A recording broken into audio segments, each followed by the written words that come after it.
এটাই উঠতে পারে না, এটাকে এখন আমরা বাইরে নিয়ে যাব।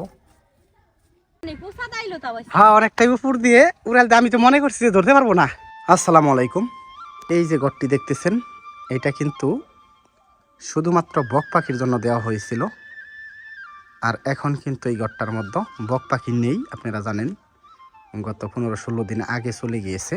এখন কিন্তু ঘরটা একদমই শূন্য। শূন্য বলতে মাত্র 2টা খরগোশ এখানে রয়েছে, মাত্র 2টা খরগোশ, আর কিন্তু কিছু নেই। খাবার না তোরে দিলাম একটু আগে, আবার খাবি? নাড়া দিতেছি। আর এই রুমটা কিন্তু একেবারে খালি হয়ে পড়ে আছে, বক পাখি থাকতো। আর এই যে ঘরটা দেখা যাইতেছে, এইটাও কিন্তু আমরা শখের বসে দিয়েছিলাম কিছু পাখি পালন করার জন্য। অবশ্যই পাখি আমরা উঠাইছি। আপনারা যারা আমাদের ভিডিও দেখেন নিয়মিত তারা জানেন আমাদের এই খামারে কিন্তু ঘুঘু পাখি রয়েছে। গতকালকে মনির ভাই পাখির দোকানে গিয়েছিলাম। মনির ভাই আমাকে একটা পরামর্শ দিল। এই যে ঘরটা দেখা যাইতেছে, এই ঘরটা কিন্তু লম্বায় 8 হাত প্লাস। আর এই ঘরটার মধ্যে আমরা আরও নতুন কিছু অ্যাড করতে চাইতেছি। ঘুঘু পাখি পালন করার পাশাপাশি আমরা কিছু টাইগার, মোরগ এবং কি মুরগি পালন করার সিদ্ধান্ত নিয়েছি। প্রথমে আমি মনে করছিলাম যে এটা করলে মনে হয় ঘুঘু পাখিগুলার কোনো সমস্যা হবে। তারপর আমি অনেকের কাছে শুনতে পারলাম কোনো সমস্যা হবে না।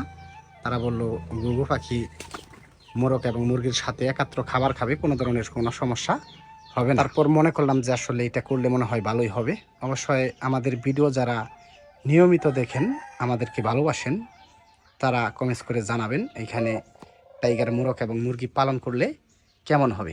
যদিও আমি কোনো বিজনেসের ক্ষেত্রে এগুলা করব না, মোরগ মুরগি পালন করব শুধুই মাত্র শখ করে, এবং কি মাঝে মধ্যে 2-1টা খাওয়ার জন্য।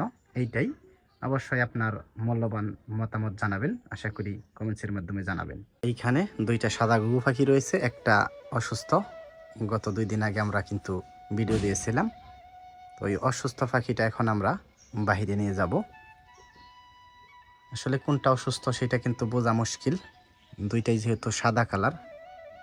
এটা মনে হয় সুস্থ, সম্ভবত। হ্যাঁ, এটা সুস্থ পাখি। এই যে এটার পাশে যে বৈশা রয়েছে, এই যে এই পাখিটা, এটাই কিন্তু অসুস্থ, এটাই উঠতে পারে না। এটাকে এখন আমরা বাহিরে নিয়ে যাব। পাখা কিরকম করে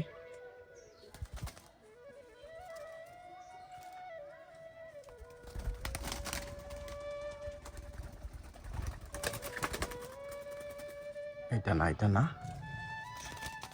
এই দাঁড়া দাঁড়া দাঁড়া। যদিও অসুস্থ কিন্তু খুবই পাজি, মানে ধরা দিতে চায় না, এতটা পাজি। দাঁড়া দাঁড়া দাঁড়া, এরকম করে। ও মাই গড, মোটামুটি কিন্তু উঠতে পারে। এটা একাত্র হয়ে বসছে।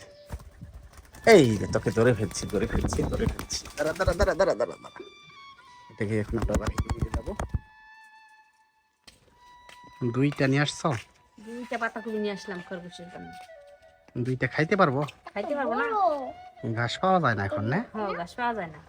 ঘরে রাইখা রাইখা কাটটা কাটটা দিমু, খাইয়া একেবারে পেট ভরে যাবো গা। 2টা কত নিচ্ছে? 40 টাকা নিতে পারি। দেই নাই, টাকা দেই নাই এখন। টাকা দাও নাই? না, এইমাত্র নিয়ে আসলা? হয় মাত্র নিয়ে আসলাম। রাইখা দাও।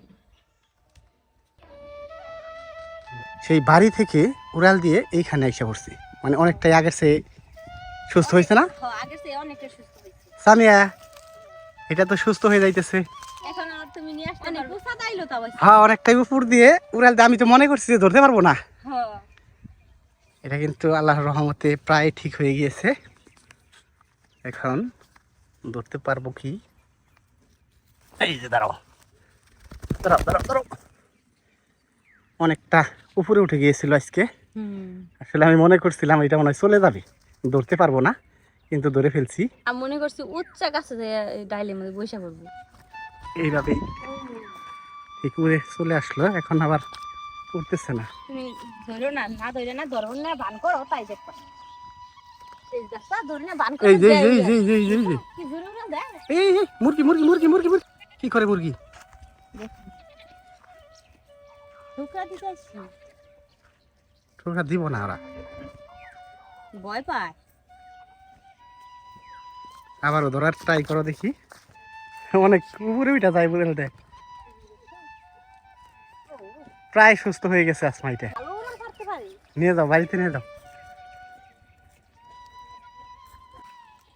ও মাই গড, কুকুরের সাথে গরুর লড়াই।